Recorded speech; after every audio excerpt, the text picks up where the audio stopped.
Izinkan saya untuk mempresentasikan hasil bacaan saya yang berkaitan tentang the Chomskyan Revolution. Saya mendapatkan 3 item. Ya. Yang pertama, saya akan sharing tentang selayang pandang tentang Noam Chomsky. Yang kedua, tentang tata bahasa generatif. Dan yang terakhir, tentang fonologi generatif. Nah, karena saya akan berbicara tentang Noam Chomsky, dan di sini di buku ini, hasil bacaan saya pada bab ini memberikan sejarah singkat tentang Noam Chomsky. Jadi Noam Chomsky itu adalah Noam Chomsky lahir di Philadelphia pada tanggal 7 Desember 1928 dari seorang ayah yang bernama William. Ayah Noam Chomsky ini merupakan seorang filolog ternama dan merupakan sejarawan bahasa. Mungkin dari latar belakang ayah dari Noam Chomsky dapat kita tarik kesimpulan bahwa sesungguhnya ketertarikan awal Noam Chomsky terhadap linguistik mungkin berawal dari ayahnya, yaitu William. Nah, awal mula Noam Chomsky tertarik untuk membahas dunia bahasa atau dunia linguistik ketika pada umur 10 tahun, Noam Chomsky membaca buku milik ayahnya yang dikarang oleh David Kimhi tentang tata bahasa Ibrani. Berawal dari situ, Noam Chomsky mulai merasa penasaran tentang bagaimana tata bahasa dan kehidupan Ibrani mungkin juga sudah masuk pada tataran kehidupan sosial, kultural maupun politik tentang Ibrani. Nah, oleh sebab itu pada saat itu Noam Chomsky tertarik dengan politik Timur Tengah. Sampai-sampai Chomsky memiliki keinginan untuk pergi berhijrah ke Palestina untuk belajar tentang politik Timur Tengah itu. Nah, tapi ternyata karena memang ayah Chomsky ini menurut bacaan di sini bahwa ayah Chomsky itu menginginkan mungkin secara eksplisit bahwa menginginkan anaknya untuk menjadi seorang linguis karena pada saat itu sekitar umur 17-18 pada saat keinginan Chomsky hijrah ke Palestina, William, ayah Chomsky, membuat sebuah strategi yang sudah direncanakan untuk mempertemukan Chomsky dengan Selig Harris. Nah, Selig Harris inilah yang pertama kali memberikan rasa kepercayaan diri kepada Chomsky tentang kehidupan atau menariknya dunia linguistik itu. Bahkan Harris memberikan kesempatan kepada Chomsky untuk memeriksa buku karangannya yang berjudul Metode dalam Linguistik Struktural. Nah, karena mungkin Chomsky merasa enak berdiskusi dengan Harris, mereka awalnya berdiskusi tentang Sionisme. Lanjut diskusi, akhirnya mereka berdiskusi menuju ke dunia linguistik. Dan karena kesempatan yang diberikan oleh Selig Harris untuk memeriksa bukunya menimbulkan kepercayaan diri Chomsky bahkan jauh sebelum Chomsky mengambil mata kuliah linguistik. Chomsky merasa bahwa linguistik itu adalah hal yang menarik.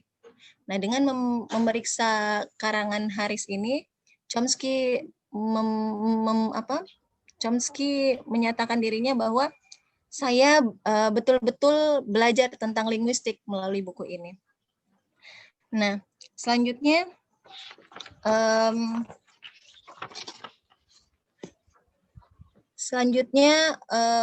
karena Noam Chomsky ini sudah berkenalan dengan Harris.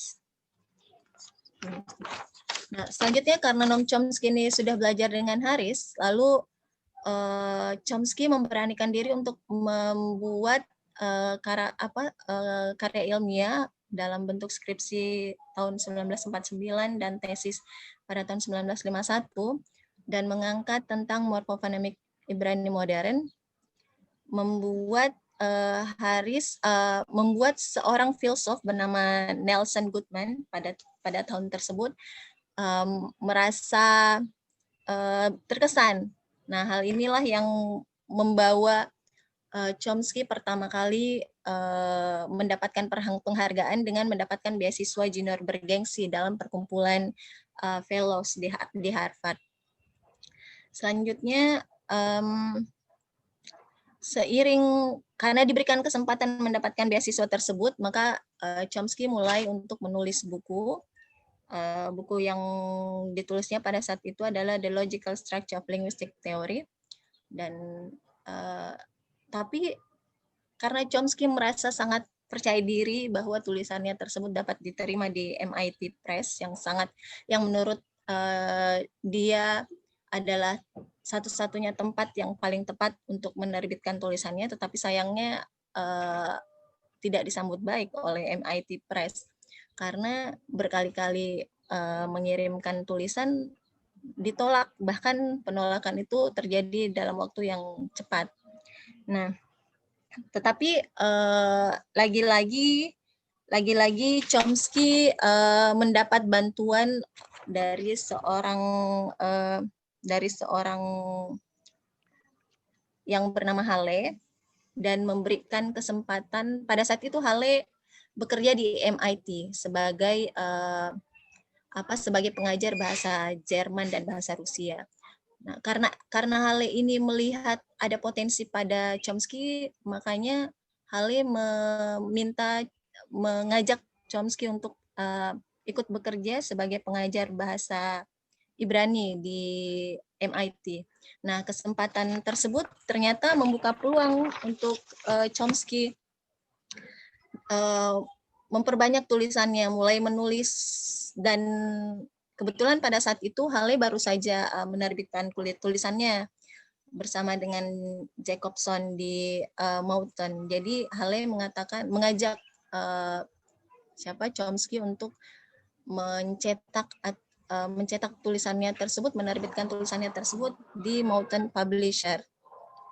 Nah, disinilah mulai Chomsky itu mulai terkenal, mulai dari tahun 1957 pada saat tulisannya mulai diterbitkan di Mountain Press. Lalu tahun 1958 ketika Chomsky mengikuti konferensi Texas ketiga mengenai masalah analisis bahasa Inggris. Jadi mulai tahun 1958 Chomsky mulai menjadi narasumber atau pembicara di berbagai seminar. Nah, selanjutnya tata bahasa generatif. Nah, tata bahasa generatif di sini memang bahwa Chomsky bukanlah orang pertama yang mengusulkan aturan generatif sebagai bagian dari deskripsi bahasa ilmiah, karena sebenarnya ada bahasa Sanskerta Panini yang mungkin yang menurut buku ini sudah hadir jauh sebelum Chomsky hadir. 2000 tahun sebelum Chomsky mengeluarkan teori tentang tata bahasa generatif. Nah, ada juga Bloomfield yang menulis tentang morfofonemik menomini, kemudian Jacobson yang menulis tentang konjugasi. Selanjutnya, pada tahun 1949,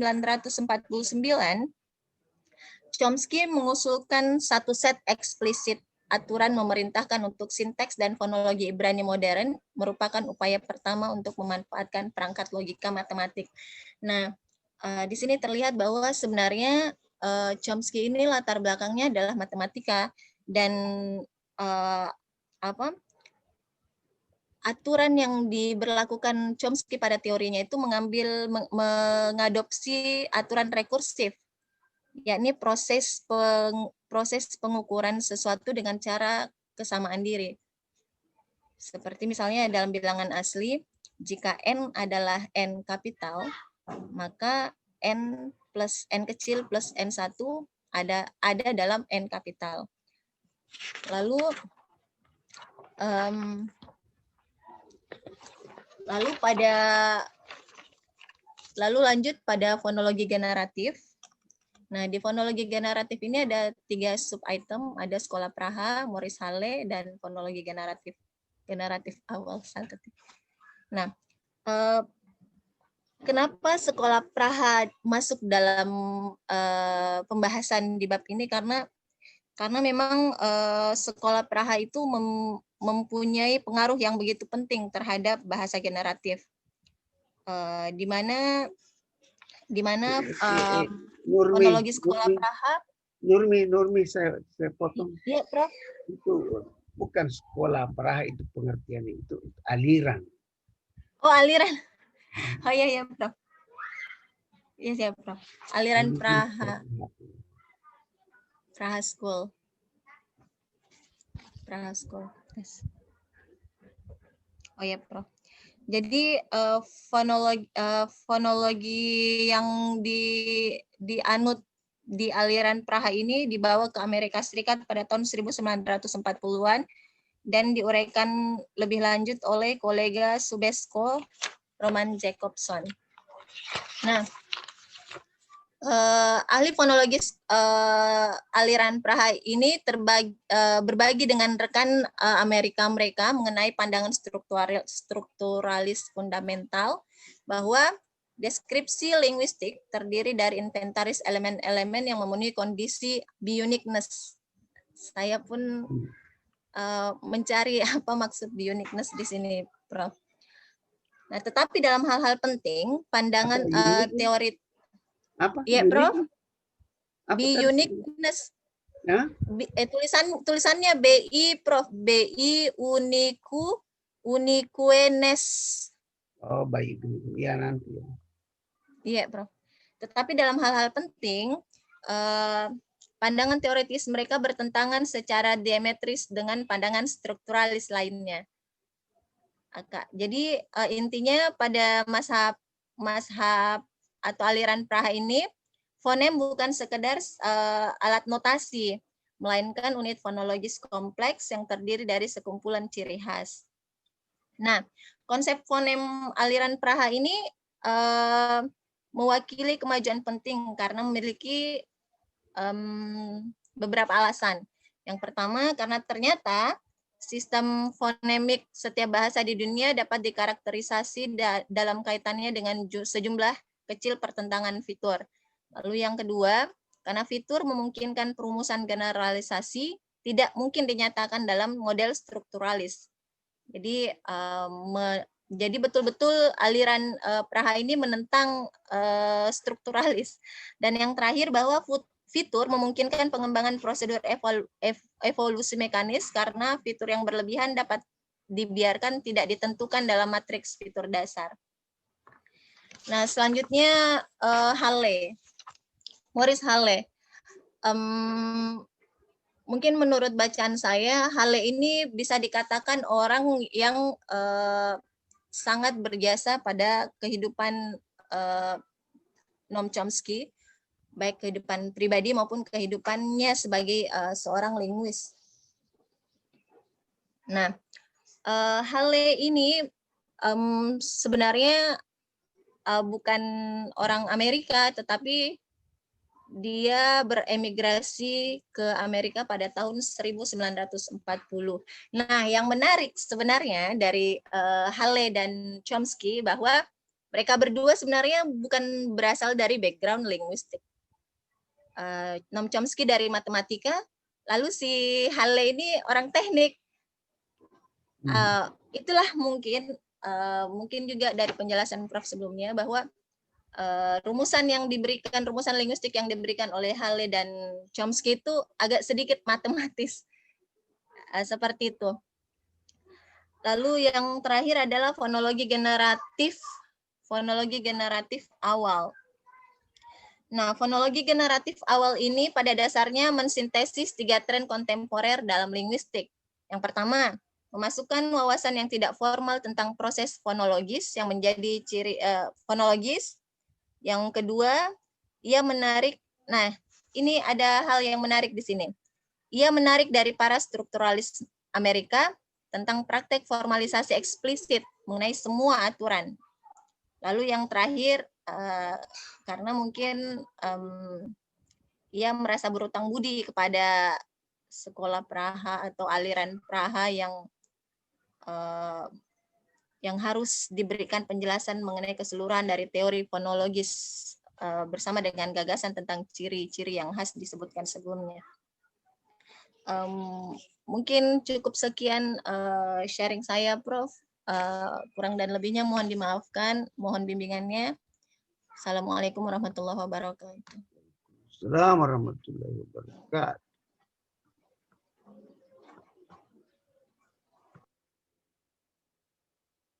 Yang berikut siapa? Gubernur Sam. Representasi Mbak untuk Adinda, siapa? Prof. Saya, Prof. Tabe, Prof. Iya, Adinda. Adi yang indah. Terima kasih, Prof. Saya melanjutkan bagian dari Mbak Nurmi. Ini masuk di implikasi psikologi teori, kemudian realitas psikologi, kemudian ada Robert Lis, kemajuan tata bahasa dan transformasi generatif.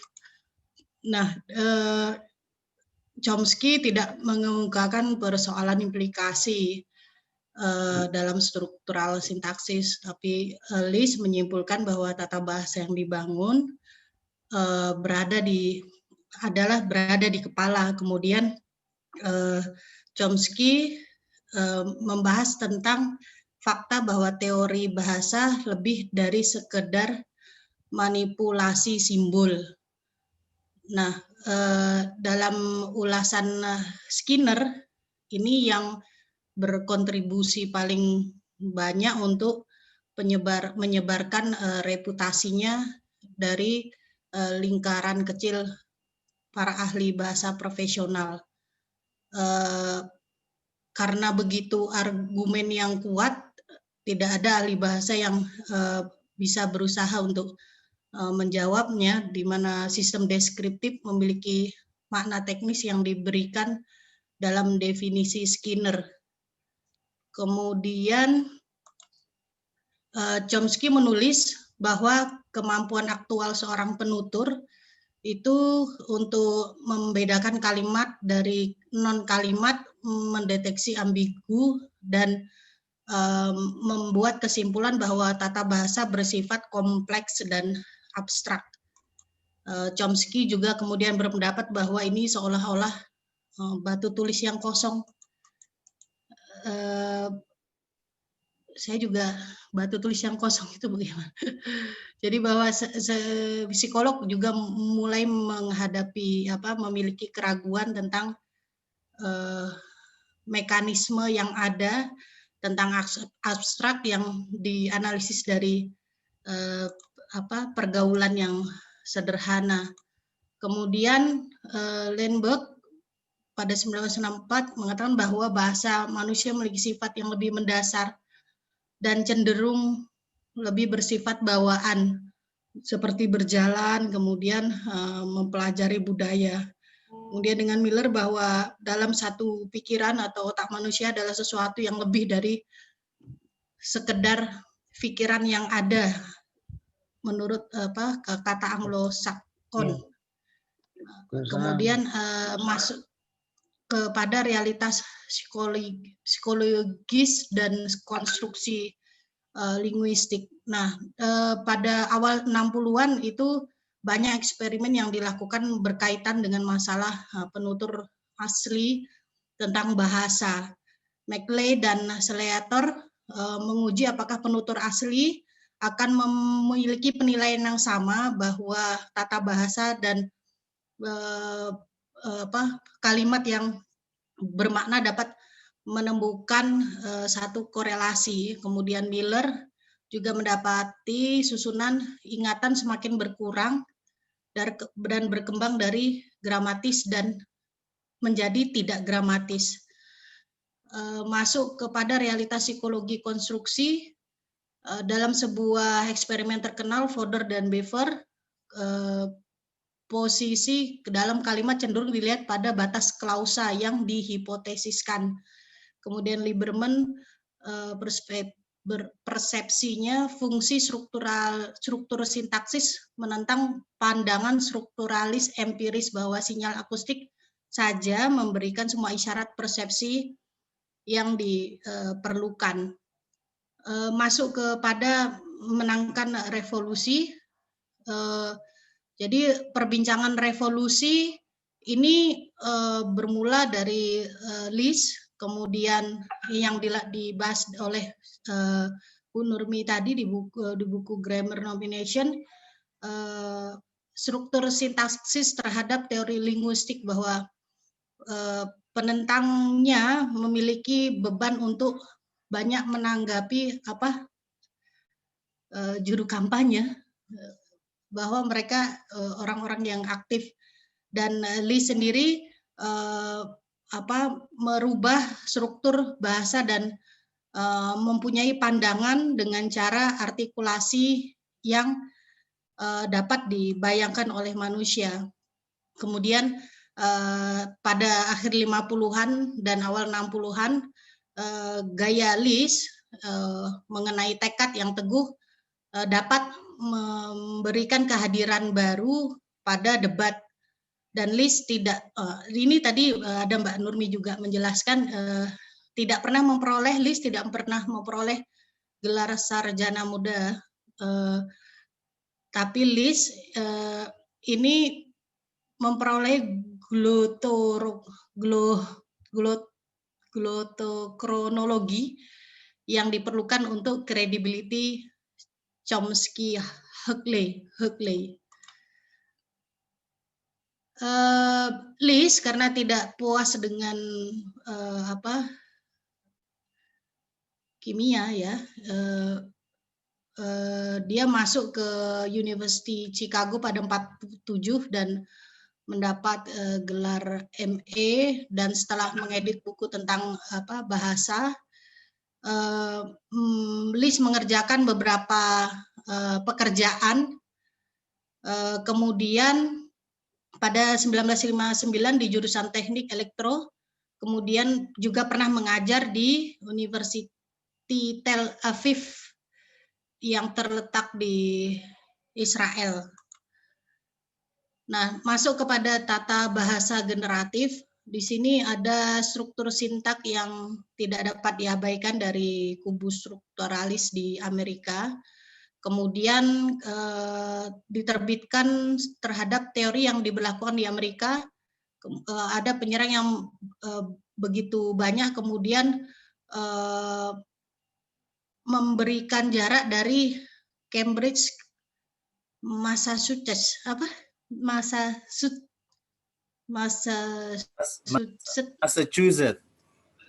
Massachusetts. Kemudian meskipun teori Chomsky mungkin menarik, menurutnya tidak ada yang perlu diributkan. Nah, Charles Hockett kemudian berkomentar di tahun kemudian bahwa transformasi begitu sama seperti tidak berharga seperti horoskop, dan pada tahun 66 dia menunjukkan cabang bahwa ia yang mengembangkan transformasi Yonalis, bahkan mencoba untuk kontribusi pada studi model Aljabar pada tata bahasa. Nah, masuk pada perdebatan mengenai fonologi generatif setelah sintak transformasi telah memperoleh tahap penerimaan, kemudian ada kritik yang dari kaum transformasionalis. Kemudian ada strukturalis Amerika yang berakar pada tradisi yang mengutamakan perihal bahasa asli.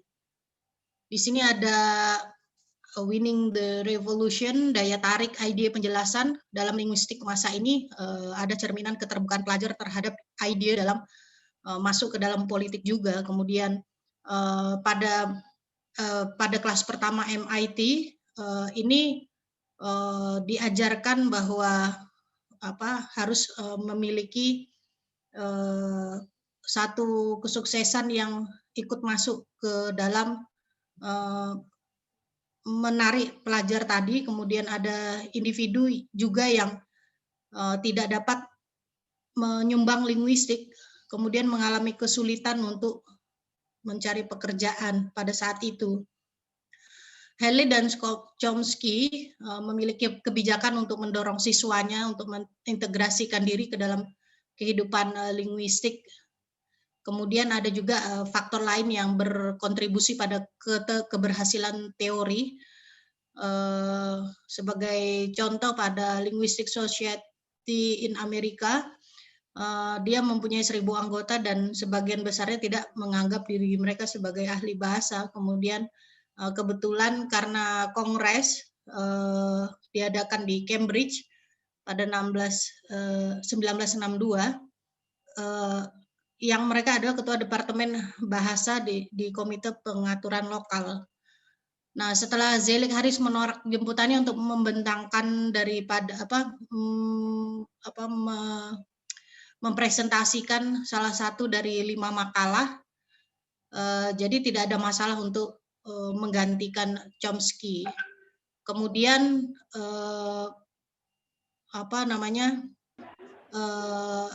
kemudian tidak ada pertanyaan dalam pikiran siapapun bahwa MIT, bahwa tata bahasa linguistik akan menjadi paradigma linguistik yang mapan setelah itu. Baik, begitu Prof. dan teman-teman. Terima kasih.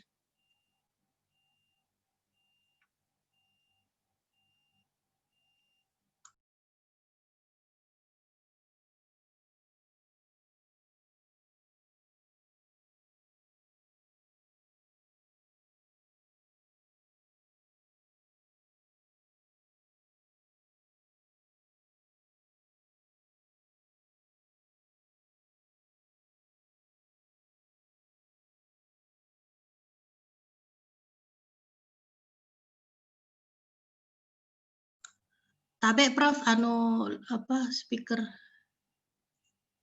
mute Prof. Tabe Prof Hamzah mute.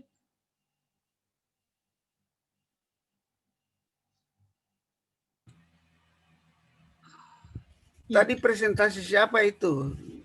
Nyonya Nurmi mengenai by uniqueness. Itu yang dia pertanyakan tadi. Oke. Iya, Prof. Itu by uniqueness itu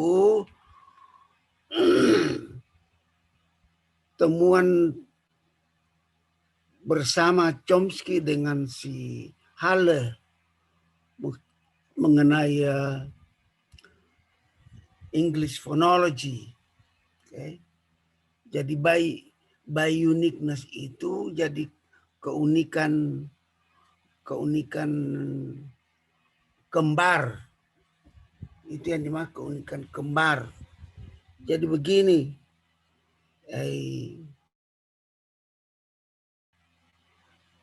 antara fonim dengan phone berbeda toh. Antara fonim dengan phone itu kan presentasi dari simbol fonetiknya. Oke. Kalau fonim kan slash begini toh.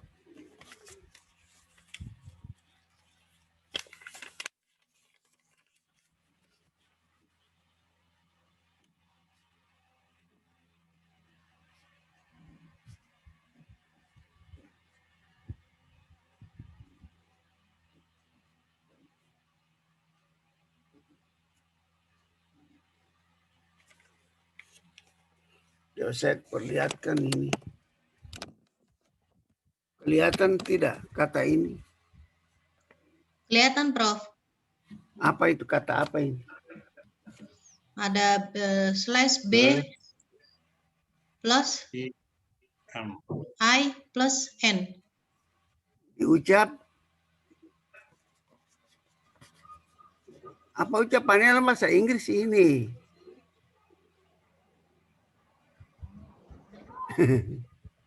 Bin. Apa Mbak Nurmi? Bin. What is that? Sama dengan tulisannya saja, bacaannya apa? BIN. Ya, baca baca? Bin. Bin. Bin. Oke. Bin. Bin ya. Bukan bini, bin saja. Oke. Iya, Prof. Nah, lihat. Ini pengejawantahannya secara fonim itu terdiri atas B, lalu INN. ya, fonim B, INN. fonim B, Fonim fonim C. I, dan fonim N. Oke. N. Ini pengejawantahannya, representasinya secara fonim. Oke. Secara fonim. Nah, sekarang ada pengejawantahannya secara phone, secara bunyi. Jadi, misalnya jadi begini.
Bisa kelihatan.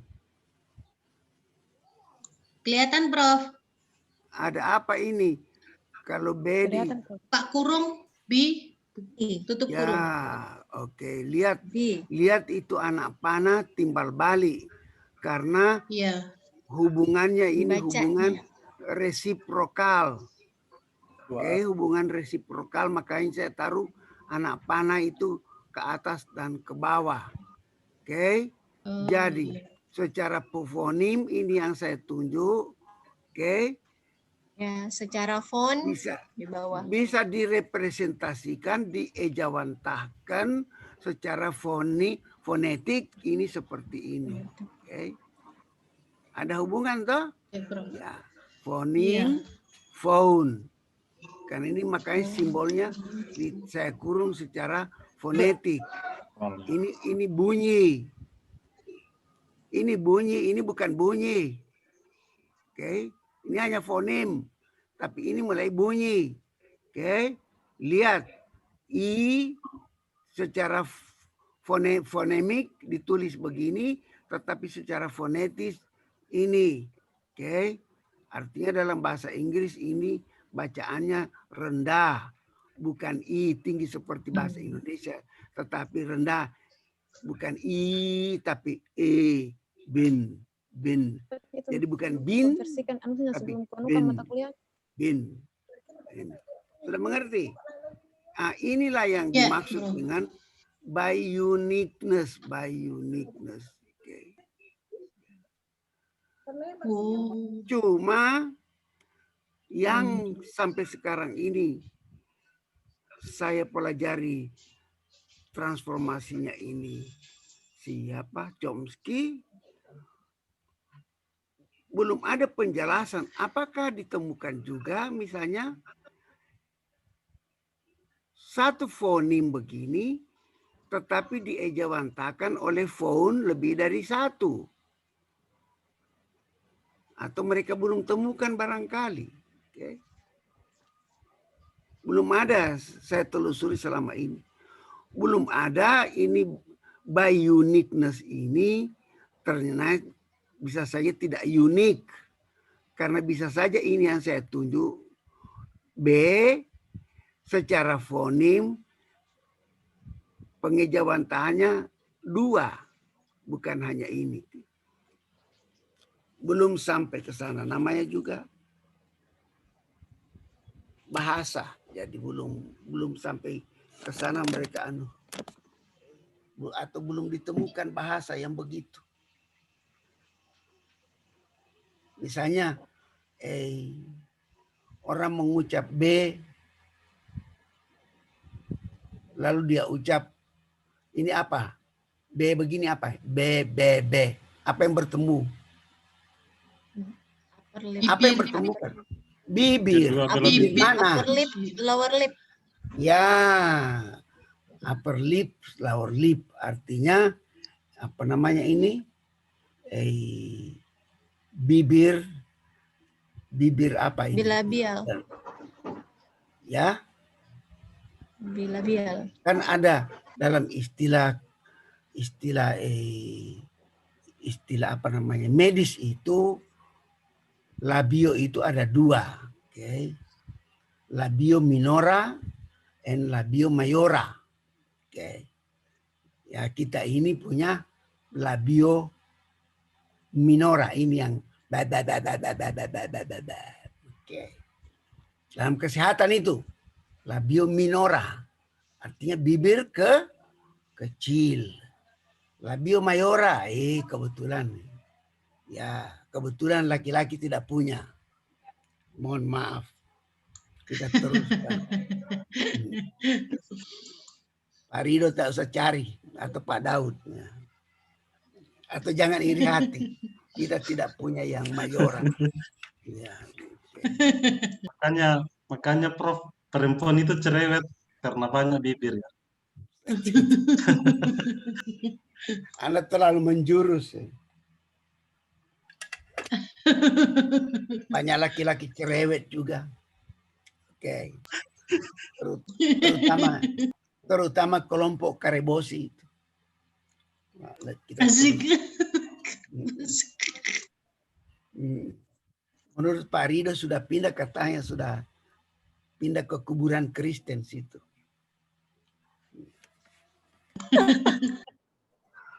Mbak Dinda tahu kan laki-laki Karebosi? Tahu, ada di saya banyak baca. Oke, kita teruskan. Itulah tadi yang disebut by uniqueness. Jadi ada hubungan resiprokal begitu ya. Resiprokal antara fonemik dan fonetik. Berbalasan begitu. Timbal balik. Oke. Ya. Ada lagi tadi Ibu Adinda, apa namanya dia sebut apa itu? Batu apa? Batu kosong. Iya, batu kosong.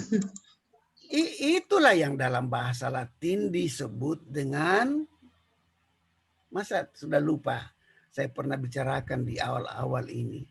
Menurut pendekatan struktural, bahwa seorang anak itu putih bersih. Kertas putih. Tabula rasa. Itulah tadi yang dimaksud. Oh iya. Tabula rasa. Papan lilin. Ya. Tabula itu table dalam bahasa Latin.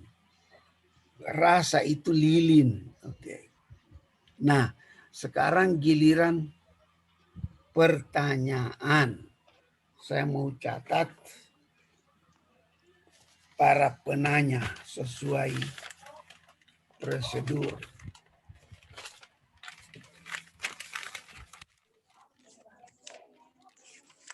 Silakan ajukan pertanyaan. Ya.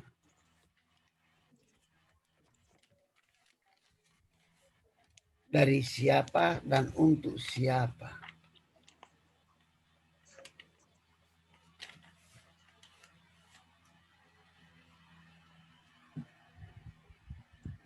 Pertanyaan dan jawaban dinilai.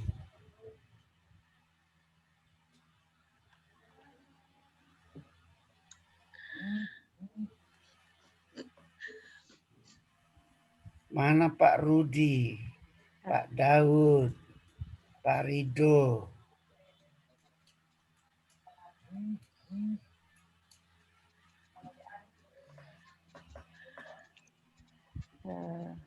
Saya Prof. Daud masih di Toraja. Masih Prof. Waduh, enaknya.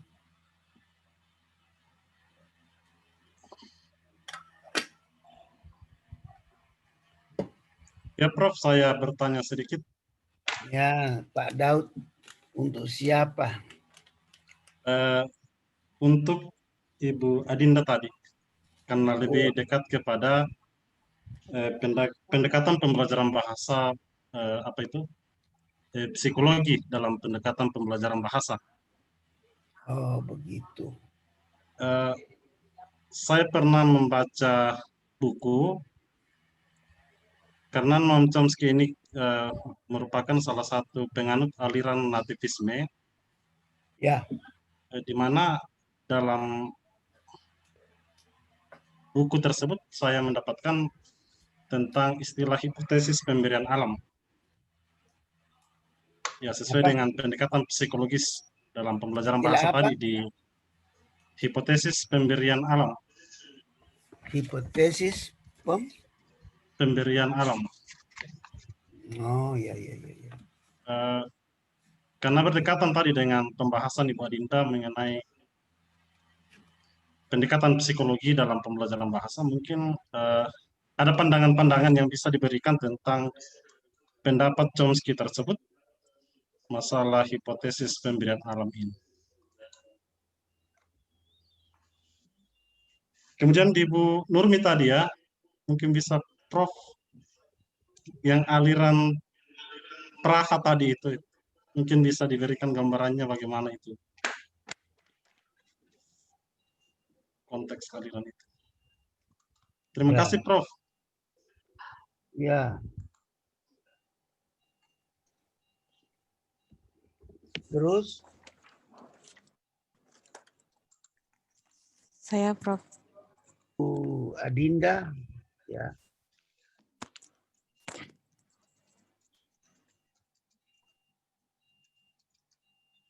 Ya, Prof.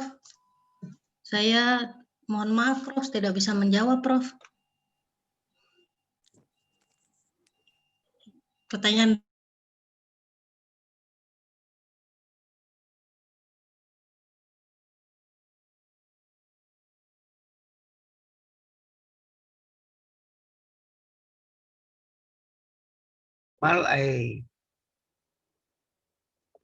Itu kan tadi cuma terjemahan bahasa Inggrisnya apa?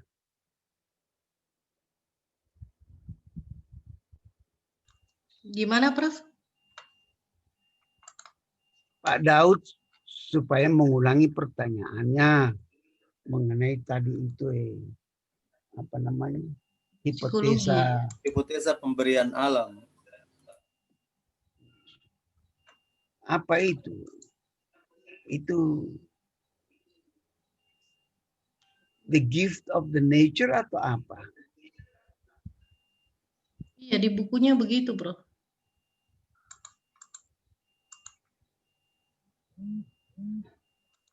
Enggak, itu Pak Daud. Rangkaian pertanyaan Pak Daud dihubungkan dengan apa?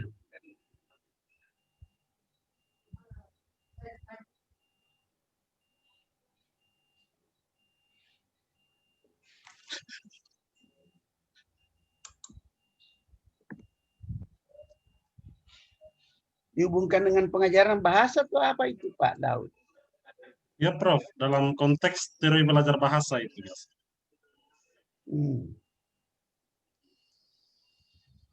Di teori belajar bahasa itu kan pada pemerolehan bahasa ya Prof. Ya. Pemerolehan bahasa pada anak-anak, pada pandangan nativis itu, Chomsky itu menekankan bahwa ada hipotesis pemberian alam. Butuh pencerahan dari Prof tentang hipotesis ini kira-kira. Kan mulai kita lihat kalau ada hubungannya dengan masalah pemerolehan bahasa tuh. Ya Prof ya. LAD. Language Acquisition Device. Device. Kita lihat prosesnya itu ada kan 3 elemen itu.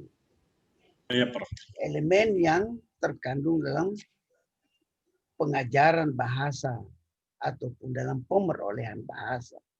Cuma 3 elemen itu. Elemen pertama apa?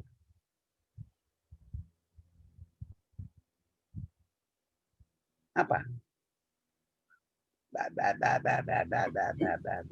Apa? Udah dijelaskan kayaknya sama Prof. Hakim ini. Ya. Apa itu? Mulai dengan bunyi apa? tentu saja. Bunyi. So, speech. Later on, followed by what? Itu bunyi dihantarkan oleh udara masuk ke Telinga pendengar. telinga. Okay, so vision. So itu kan tadi dihantarkan itu sound lalu masuk ke telinga. Telinga. Makanya itu di situ Receiver. apa? List tadi speaking lalu Listening. listening, hearing, ya. Hearing. Lalu terakhir apa? Writing, reading.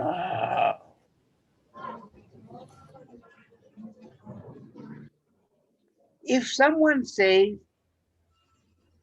Talking. makan,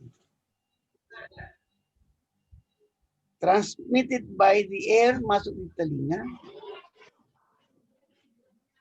lalu si pendengar reaksinya apa? Melihat. Eating. Kenapa melihat? Melihat, memikirkan. Makan. Eating. Iya, itu kan dia cuma dengar toh. Ya dengar itu. Terus apa? Apa dia kesimpulannya dari kata itu apa? Lapar. There should be understanding. Yeah.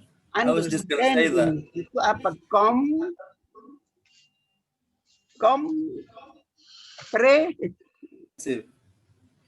Comprehensively. Comprehension. Itu rentetan yang dimaksud dengan hipotesa itu alami oleh kelompok apa namanya nativisme yang menggunakan apa pola pikir, cara berpikir, ya. Kalau kelompok dari strukturalisme itu kan hanya berdasarkan knowledge, experience, pengalaman, ya empirisme, ya. Oke.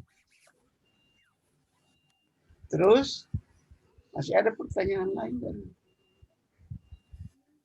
Oh, sekolah aliran Praha. Oh iya, Prof. Aliran Praha. Bisa Nurmi, Prof.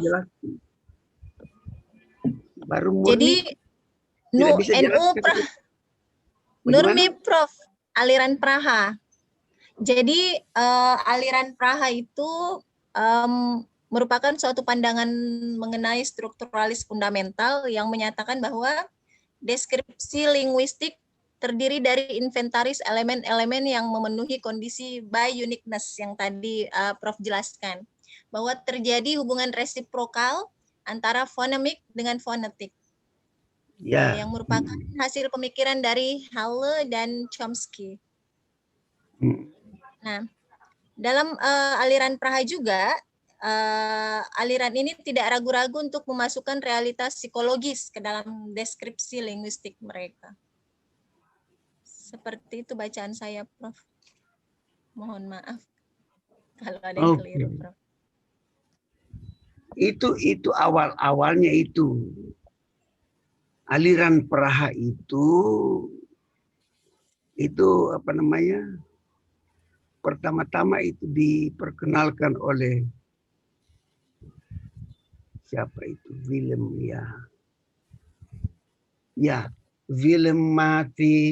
Matthius ya. Ya, Willem Matthius.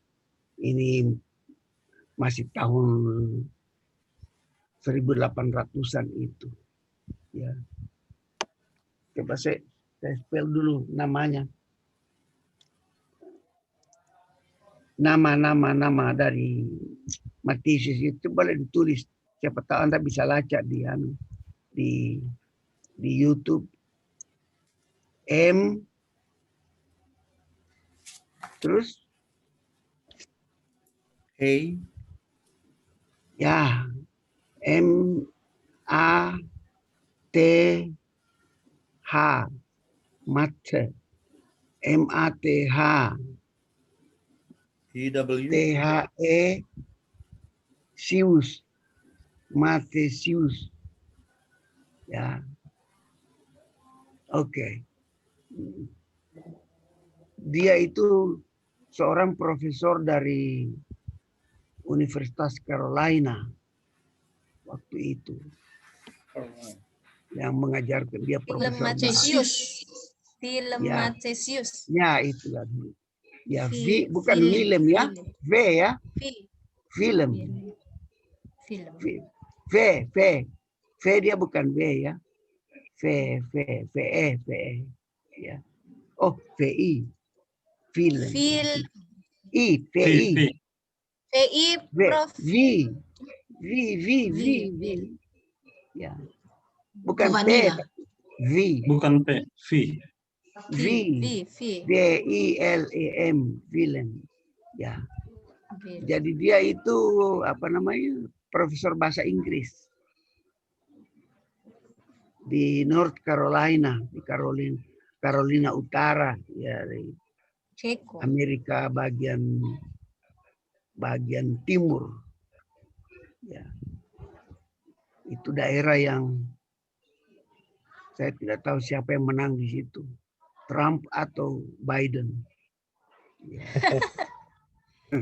Katanya Biden nama Islamnya Abidin.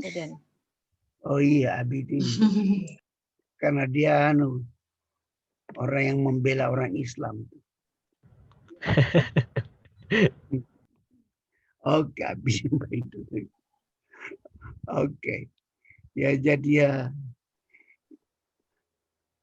aliran ini apa namanya menekankan dari awal kan kita sudah bahas bahwa bahasa itu adalah sebuah sistem.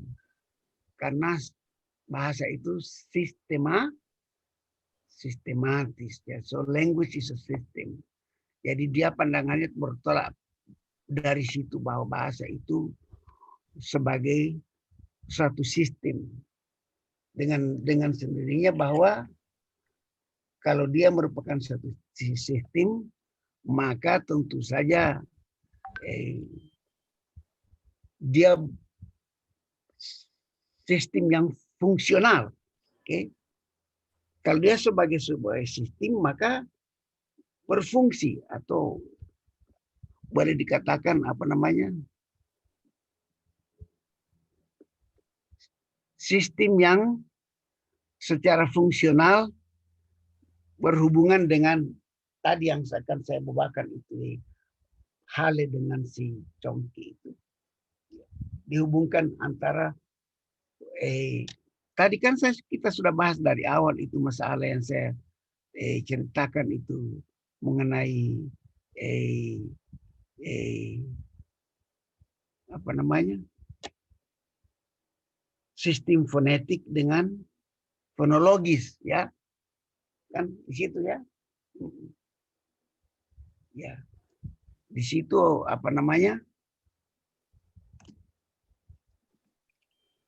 sistem fonetik dengan fonologis itulah yang dibawa ke arah yang namanya distinctive features,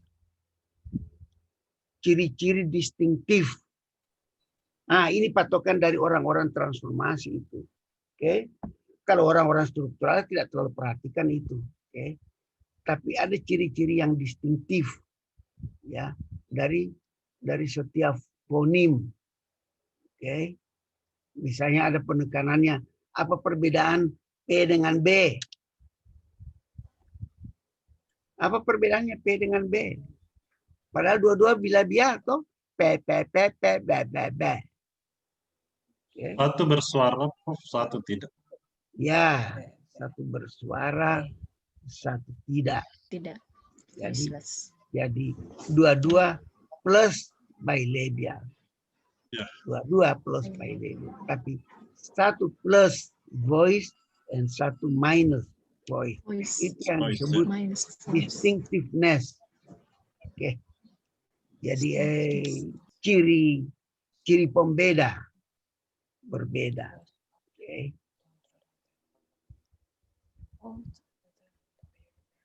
Lalu orang-orang transformasi itu makin menambahkan karena mereka juga misalnya menemukan bahwa ada bunyi B tetapi bibir tidak bertemu penuh. Bisa Anda produksi itu menyebut kata wawi. Wawi. Coba. Bibirnya nggak ketemu, Pak. Wawi. Wawi. Wawi. Wawi. Itu sama dengan yang kalau bibirnya ditutup rapat-rapat. Apa coba ucap? Sekarang kasih rapat bibir Anda mengucap itu wawi menjadi aduh. Jangan maksud saya itu hanya dirapatkan misalnya ba begitu. Jangan kalau ditutup rapat tidak ada bunyi yang keluar.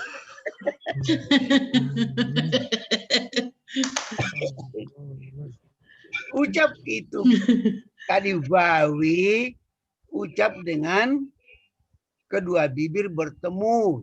Jadi apa? Cepat. Ucap. Babi. Apa? Babi. Ya, itu Wabi. dia. Ya, babi. Babi, itu babi, tapi dia ucap babi.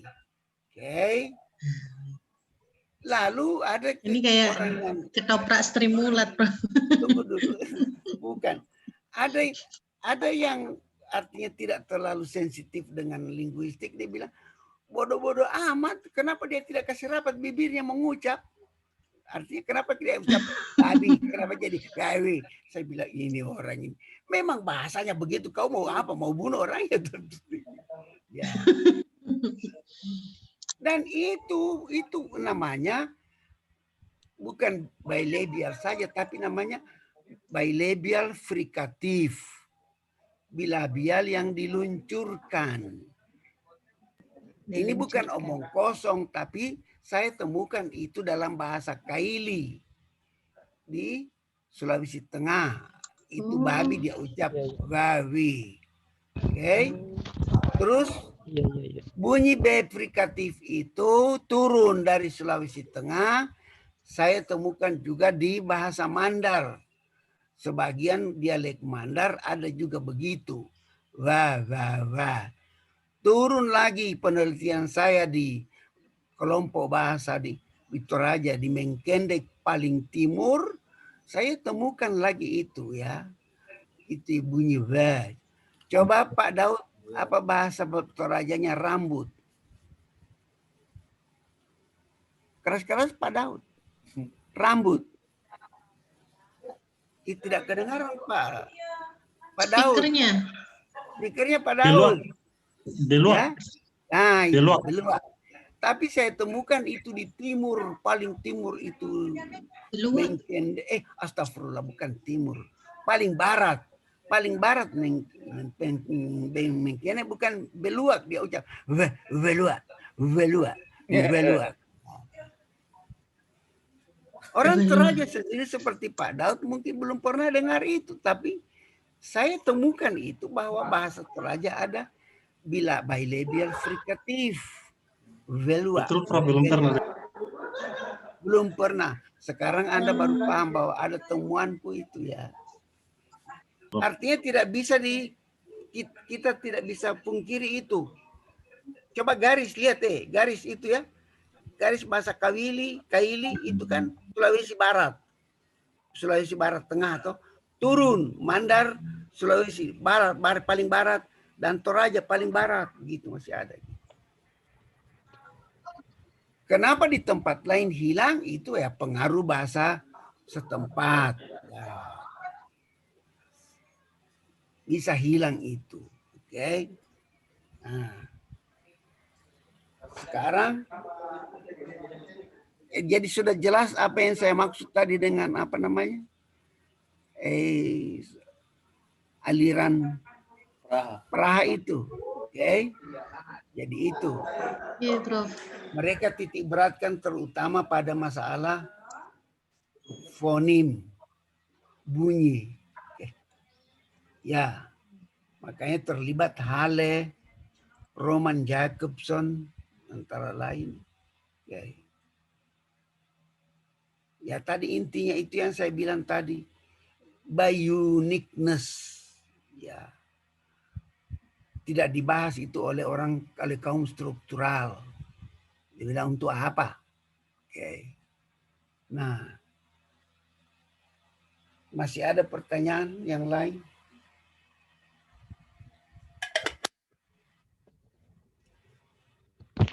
Saya Prof. Rudi. Tahu. Sekarang siapa?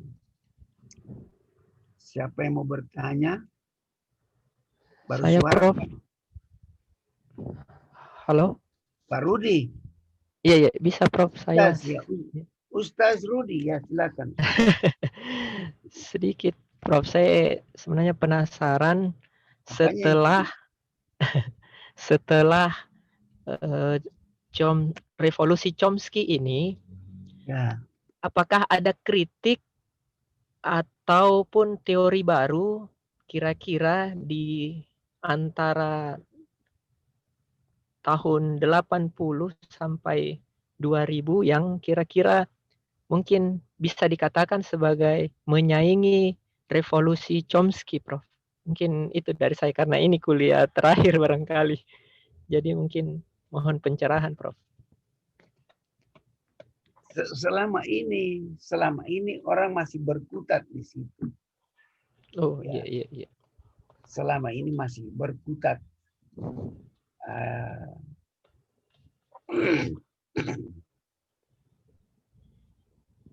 Adapun teori-teori yang muncul itu artinya bukan seperti transformasi, tapi apa namanya, semacam apa itu namanya,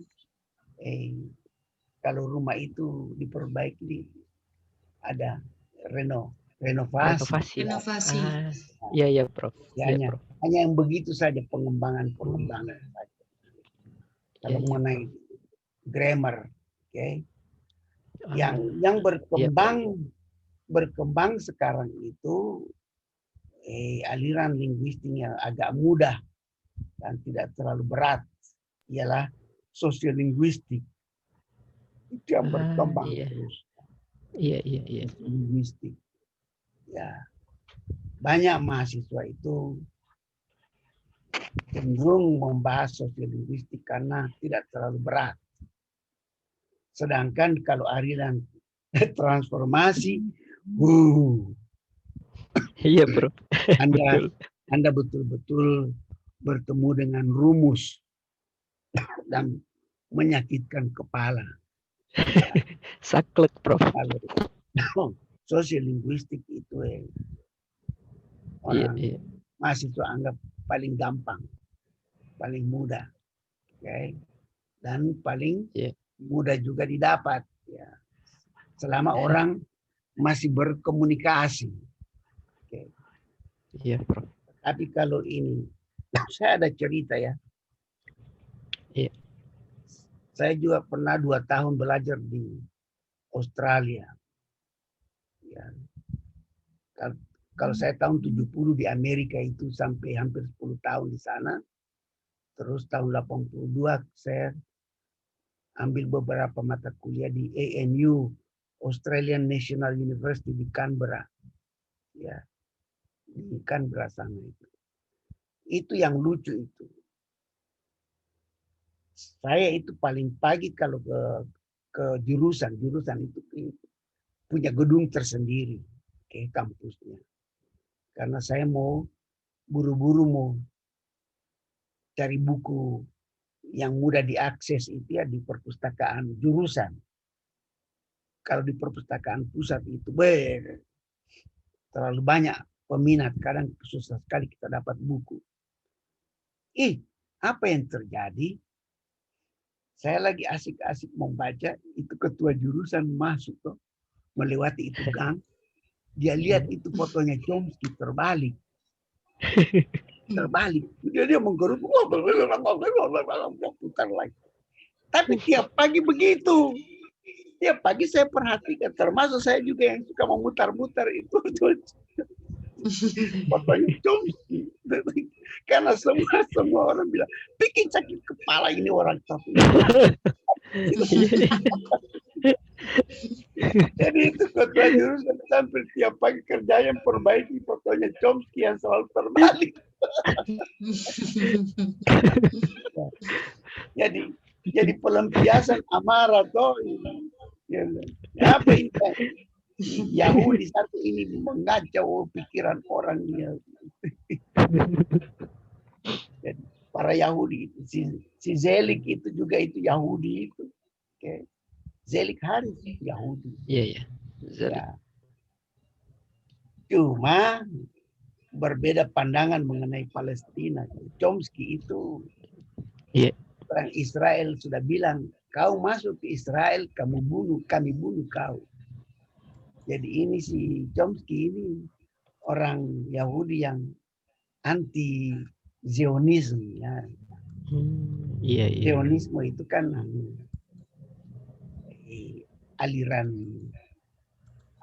apa politik Israel. Tidak semua orang Israel, tidak semua orang Yahudi itu pro Zionisme. Tidak semua. Okay. Banyak yang pro Palestina mereka. Seperti ini Chomsky pro Palestina. Oke. Jadi jangan digeneralisasi. Iya. Kalau pukul orang rata. Iya. Anti Palestina tidak. Buktinya di Knesset itu parlemen dari Israel itu banyak orang Arab, anggota DPR Arab. Dia ikuti sidang pakai baju Arab juga, ya. Karena mereka warga negara Israel. Cuma turunan Arab mau diapakan? Oke. Ya. Ya, cuma kita doakan akan berakhir. Sesuatu selalu ada akhirnya. Sama saya dengan Anda ini. Sudah berapa minggu bosan lihat tampang saya ini aja terakhir hari ini.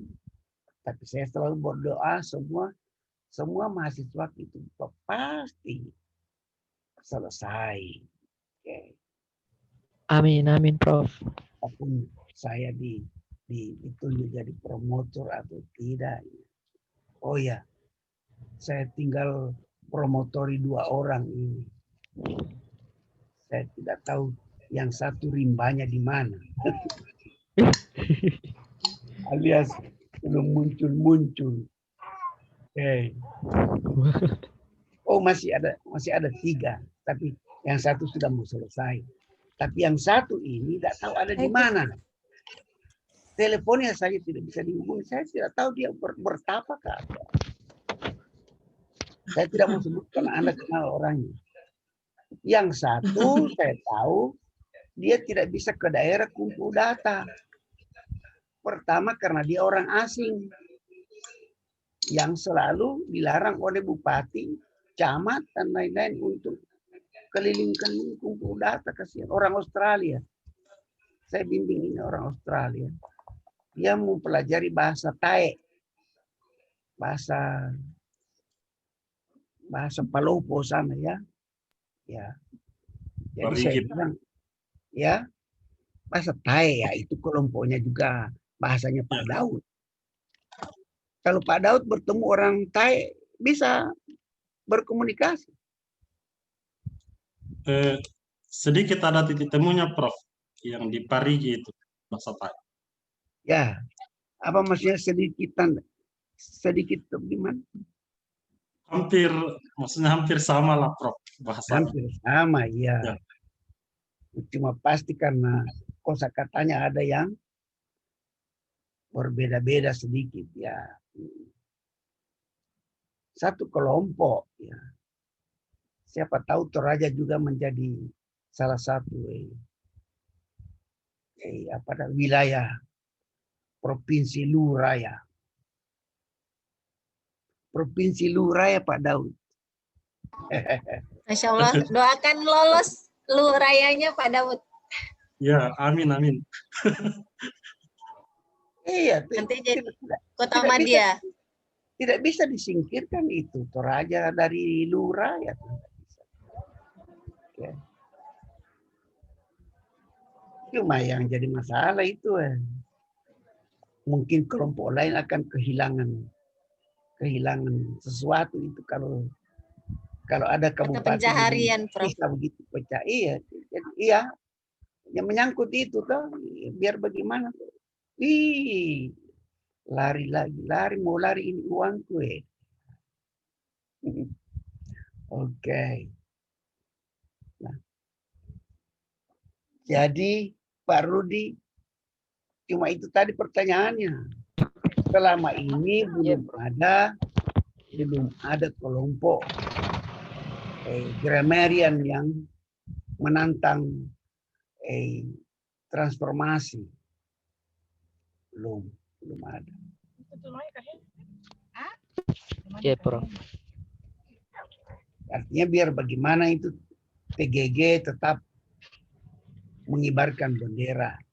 Siapa tahu yang namanya Rudi Yusuf keluar dengan grammar. Saya waktu kuliah dipanggil Chomsky, Prof. Kenapa? Saya waktu kuliah dipanggil Chomsky karena saya sering sebut namanya, karena sebenarnya saya kurang ngerti teorinya, Prof. Iya, saya pusing sebenarnya, Prof. Mungkin kalau ada fotonya, mungkin saya termasuk orang yang putar-putar fotonya itu. Tidak, tapi kalau Anda selami, ya, Anda selami betul. Iya. Bagus sekali. Iya, Prof. Betul. Jadi apa namanya? Ada satu bimbinganku itu menggunakan teori Chomsky itu, tapi dari Ternate sana, Ternate. Oh, iya. Ya, tapi memang orang itu dasarnya dia fisika. Oh. Dia iya, pokoknya SLP itu dalam fisika dia kuasai betul itu. Jadi dia tertarik dengan rumus-rumus itu.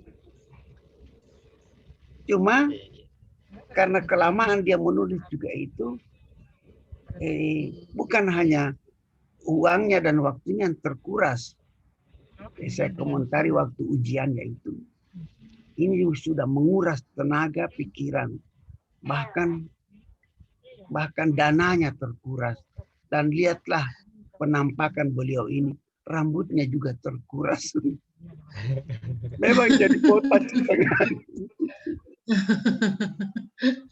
Selama dia di UNAS, dia cerita sama saya banyak rambutnya gugur, kasihan. Dan terlalu panas kepalamu itu memikirkan rumus itu. Oke. Ya. Jadi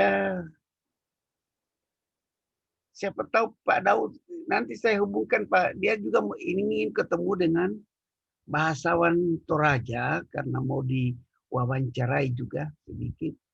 Nanti kalau sudah selesai ini, siapa tahu secepatnya berhenti ini COVID. Nanti saya suruh hubungi Pak Daud itu. Ya, siap, Prof. Mahasiswa bimbingan saya dari Australia itu. Dia ingin juga dalami bahasa Toraja. Banyak hal-hal yang dia ingin tahu juga. Sekarang dia ada di Palopo Utara. Dia belajar bahasa Thai. Itu bagusnya orang barat.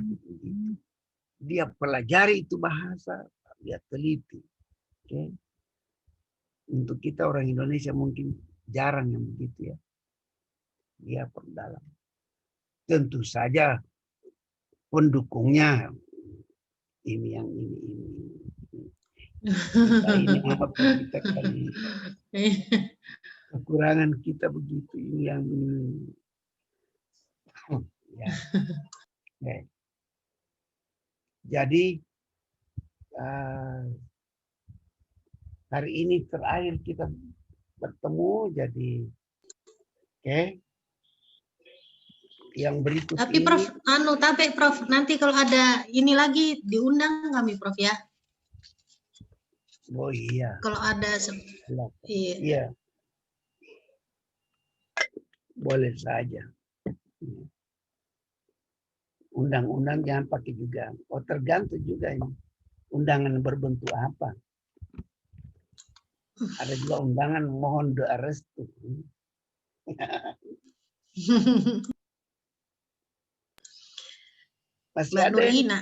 Masih ada yang single ini siapa? Ada Mbak Nurina. Nurina. Ya, kita doakan. Ada satu orang, Prof. Tapi kayaknya auranya sudah tidak lama lagi, Prof. Alhamdulillah. Who is the happy man? Itu pertanyaan. Ibu Nurina. Who is the happy man? I don't know, sir. Ada Tong. Unknown. Pak Rido sudah berapa anak? Ada 3, Prof. Waduh. 2 laki-laki, yang bungsu perempuan. Sudah 3. Itu sudah 3 atau baru 3? Baru 3. Pak Rido. Ini semantik ini. Sudah 3 atau baru 3? Baru 3, tapi kalau dikasih lagi alhamdulillah. Ini masalah optimisme. Yang optimis, yang kalau optimis orang bilang baru. Kalau yang pesimis, sudah. Oh, luar biasa itu baru 3. Ibu Adinda berapa? 2? 1, Prof. 1. Baru 1 perempuan, Prof. Umur 30, besok 37, Prof. bukan umur ini anak. Oh, anaknya umur 4 tahun, Prof. 4 tahun. 4 tahun. Iya. Didik baik-baik. Pak Insya Daud Allah. berapa? 3, 4? Baru 1, Prof. Oh, baru 1. Ini dari 1 istri toh? Itu saja. Ya, Prof. 1 istri.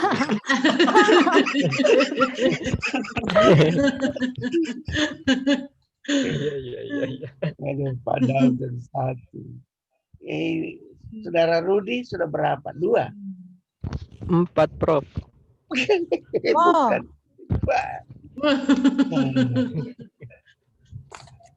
Keren. Ada berpasang-pasang tidak? Iya, alhamdulillah 2 pasang, Prof. Bukan main. Keren. Yang tertua berapa tahun? Umur 8. kelas 2 SMP, Prof. Bukan Umur main. tahun ini berarti Berarti 14. Anda kawin muda kalau begitu ya. Mungkin Usia 16 tahun. Bukan sih, Prof. 2006. Sekitar usia 25. 25. Oh iya.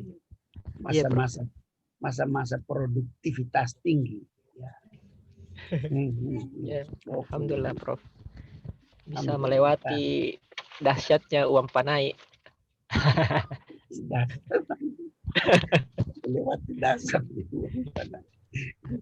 Kejam itu, Prof. Ibu Nurmi berapa boleh tanya? 2. Baru 2, Prof. Baru 2. Kan main. Ya. Udah ya. Ibu Adinda saya sudah tanya tadi itu sudah belum? Ibu Adinda. Halo. Sudah keluar. Iya, Prof. Sudah tadi ditanya, Prof. Tuh 1 toh. Baru 1 toh. 1, Prof. Ya. Saya sesar, Prof, masih belum tahu. Itulah. Semoga nambah, Prof, insya Allah. Saya doakan semua berhasil. Oke. Amin, amin, Prof. Ya, Amin. Amin. Kasih Terima sekolah kasih, Prof. baik-baik. Ya. Baru Insya kemarin Allah. saya punya cucu dari SD apa Singkolo apa itu di sana di Sorowako. SD ada satu SD yang di artinya mungkin diasuh oleh ya Yayasan Pendidikan Sorowako. ya Yayasan Pendidikan Sorowako ya YPS. ya cucu saya jadi juara 2 Masya Allah. ini Masya Olimpiade Allah. Sains Nasional. Dia dapat Luar biasa. medali perak kelas Masya Allah. 5 SD. Kelas 5 SD. Wih. Iya. Saya bangga dengan cucu ya itu. Kelas 4 saya dia sudah mulai meneliti. Saya bilang ini anak berbakat. Masya Allah. Jadi kelas 5 dia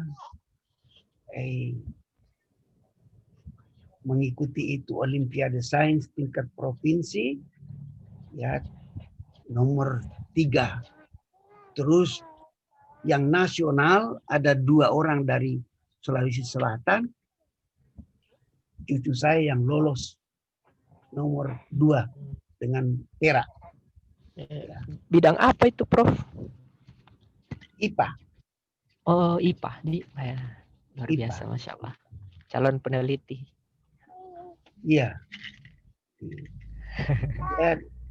Dulu waktu untuk tingkat provinsi dia meneliti mengenai unsur hara tanah bekas pertambangan. Oh iya. Sesuai tempat tinggalnya. Dia teliti itu bagaimana menyuburkan kembali tanah yang bekas pertambangan itu. Ya. Makanya dia lolos provinsi. Nah, baru tingkat nasional, lolos lagi. Ya. Cuma saya belum tahu apa yang dia teliti untuk nasional itu. Ya.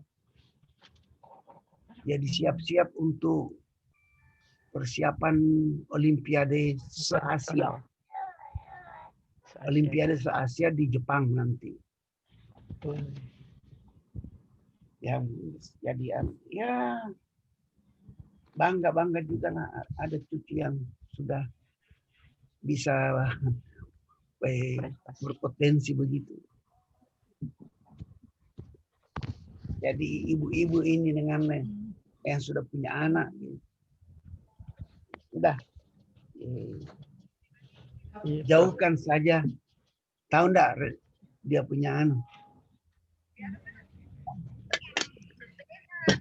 Resepnya jauhkan HP dari anak-anak.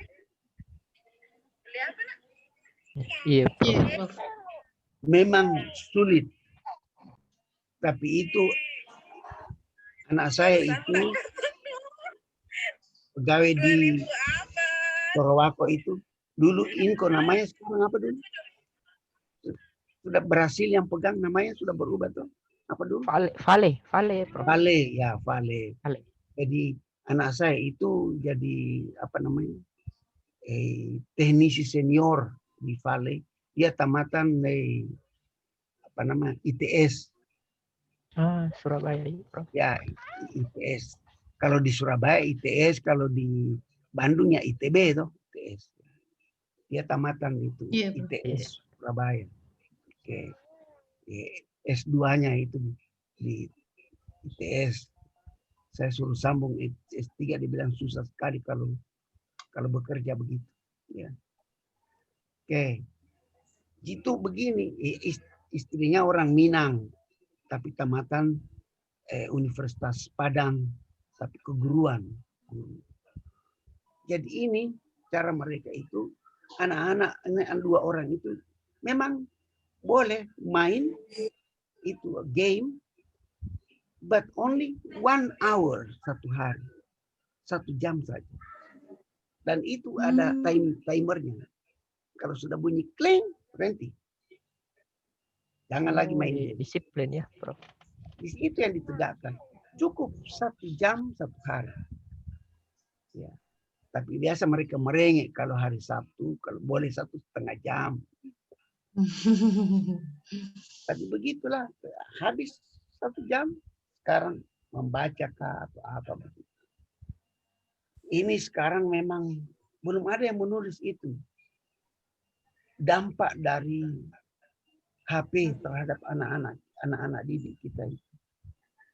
Belum ada yang meneliti barangkali. Padahal luar biasa dampaknya itu. Iya, Prof. Dan itu juga berdampak bukan hanya kepada anak-anak, tapi orang dewasa juga. Aduh. Ada kenalan saya itu tidak bisa pisah dengan HP. Tidak bisa pisah dia. Saya tidak tahu kapan dia berpisah dengan HP. Oke. Jadi ya saya doakan Anda cepat. Sudah ada yang siap dengan itu, judul. Mulai sekarang pikirkan itu. Saya kira sudah. Anda semester berapa sekarang? Semester 1, Prof. Bersatu, Sudah Prof. mesti siap. Sudah mesti siap itu apa yang mau ditulis ya. Iya, Prof. Ya.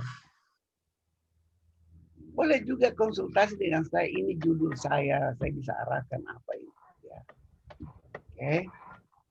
Iya, Prof. Sebenarnya saya Kalau ada- tertarik yang dengan promosi yang waktu hari Senin lalu, Prof. Yang analisis wacana kritis. Oh Saya iya. mirip-mirip Bagus. seperti yang saya itu, Prof. bimbing itu. Dwi Iya, Nitisari dari Nadharma. Bagus Iya, itu Prof. ya. Mengenai Iya, apa namanya? Berita-berita ya, pemberitaan ya. Iya, Prof. Nah, itu kalau masalah yang kalau kritik mengkritik itu kan nadanya juga kritik toh. Iya, Prof. Berarti Anda harus menemukan pengobatnya juga apa kira-kira itu. Kan yang dikritik itu salah satu Iya, yang iya. misalnya seperti Iya, iya. pesakitan. Itu fenomenal itu. Jadi harus mulai kira-kira apa ini. Itu bisa jadi Iya, iya. itu target yang paling bagus. Iya, Prof. Baik sekali. Nah, jadi sampai di sini ya karena sudah menjelang pukul 12 ya. Saya akhiri. Yang berikut itu saya meminta maaf kalau ada yang tidak berkenan di hati sanubari selama kita bercengkerama di Zoom ini. Mohon dimaafkan. Kami juga, Prof. Ya, Oh, kami yang minta maaf, Terima kasih Prof. banyak, Prof. iya. Jadi sama-sama ya. Terima kasih, Prof. Ya. Sehat-sehat terus, Prof. Sehat, Mudah-mudahan Prof. COVID cepat berakhir. Supaya Amin. kita bisa berkumpul. Amin. Seandainya Anda itu di Amin, Prof. kelas, itu saya selalu bawa mahasiswaku makan. Asik. Bukan mahasiswa yang traktir saya. Saya Masya yang Allah. traktir mahasiswa. Itu kebiasaan saya. Masya Allah. Barakallah, Prof. Sepanjang mahasiswa itu tidak mencapai 20 orang. Kami 6 saja nih, Prof. Jadi lihat dia dulu kalau Kalau mahasiswa MKU jangan coba-coba itu. 40 lebih. Ratusan. Ya, apalagi kalau cuma 6 orang, 5 orang, atau sampai 10 orang lah enak. Tinggal pilih-pilih mau di dalam kampus atau di luar. Oh, tapi kalau di luar, kalau berkumpul diundang. Kita suka pizza, jangan makan pizza. Nah, mudah-mudahan cepat berlalu ya kita. Ada Pak Rido. Terima kasih banyak, Prof. Pak Rido ya kalau sudah berlalu. Ya, oh ini bisa berkumpul Pak. Oh, kita rame-rame ya. Iya. Ya, Prof. Saya, Pak Daud sudah pulang. Nah, dengan dia bisa bawa kopi. Dengan kopi bunyinya, wah. saya memang suka kopi Toraja lah. Ya, Prof. Enak, Nanti Prof. kalau Ibu Nurmi punya anak itu. Sudah di Ibu Nurmi Makassar, berapa? Prof. Hah? Bu Nurmi sudah di Makassar, Prof. Oh, sudah. Oh, pantas. Maaf, Prof, baru bangun. Oh, baru bangun. Halo. Kalau papanya sudah lama bangun. Atau dibangunkan. Aduh, lucu, Prof ini. Baik ya. Mari Ki ya. Assalamualaikum warahmatullahi wabarakatuh. Waalaikumsalam warahmatullahi wabarakatuh. Sehat-sehat terus, Prof. Terima kasih banyak, Prof. Baik. Sehat, Prof. Mohon maaf lahir dan batin, Prof. Ya, Sehat-sehat ya, Prof. maaf. Jaga baik-baik itu si kecil. Ya, Amin, bapaknya insya juga. Allah. Bapaknya juga jaga baik-baik itu. Assalamualaikum. Waalaikumsalam. Waalaikumsalam warahmatullahi. Jilid. Terima Bagaimana? izin live ya. Bagaimana? Terima kasih banyak. Ya. Yang filsafat bahasa.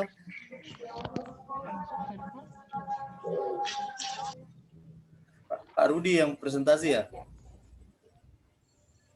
Iya, saya. Filsafat bahasa ya. Iya, hari ini tuh jam 1. Jam 1 Iya, sebentar. iya. Saya sementara di luar ini, nanti sampai rumah siap.